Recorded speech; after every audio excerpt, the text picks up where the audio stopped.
Bashong. I'm associate editor at Solar Power World magazine. This is Solar Speaks Live, powered by Unirac. I'm here this afternoon with Lidija Sekaric. She is the Deputy Director of the Solar Energy Technologies Office in Washington, D.C. Thank you so much for being here, Lydia. Thank you for having me. Absolutely. So the reason you're sitting down with me is because today the Department of Energy announced $102 million in additional funding to support American leadership in clean energy.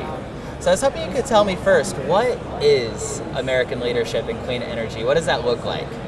Terrific. I'd be very happy to talk about it. There are two parts to that announcement.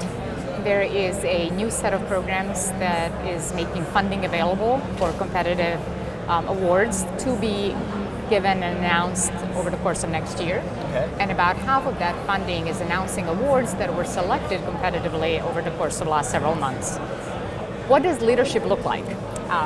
The United States Department of Energy and the current administration have a goal of increasing the deployment of renewables and solar energy multifold. We heard some projections today that probably we will outpace.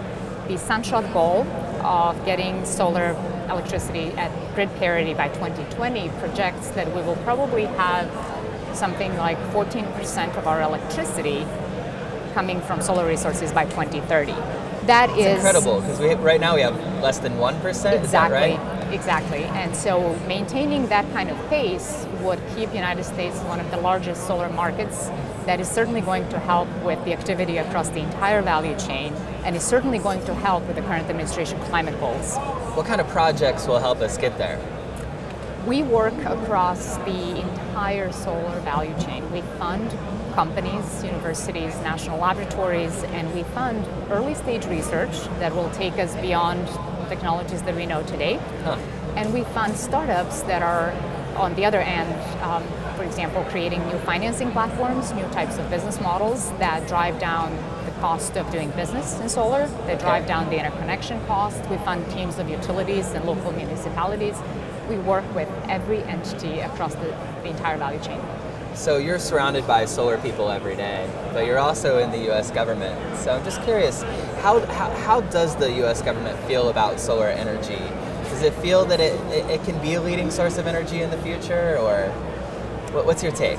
Yes, so absolutely. We are still very, very bullish on both the opportunity that solar presents with the continued cost decline, and the opportunity to really implement something that has not been thought of as a potential baseload power in the mode where we can have solar plants act as a dispatchable source.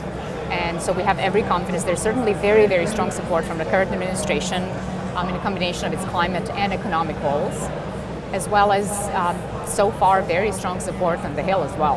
How much does your office think about solar storage? We think about solar storage to the extent that it enables deployment and penetration of solar. And so there's a number of ways of dealing with solar as an intermittent resource. Storage is certainly going to be a very, very important component. So in the technologies like concentrated solar power, it is something that can give a very unique economic advantage in shifting the production from midday to later in a day when it's more needed. In the context of photovoltaics, combining it with, for example, electrochemical storage, there is a number of markets where we know that there's commercial activity and it's already being deployed, and there's a number of grid services where it can certainly help with the deployment of solar, but it is only one of the services that we see as an enabler for solar. There's a number of them that we're working on. All right, well, Dr. Lidija Sekaric, thank you so much for being here today. Thank you for having me. It's a pleasure. You got it. My name is Stephen Bashong. I'm associate editor at Solar Power World magazine, and this has been Solar Speaks Live, powered by Unirac. Thank you.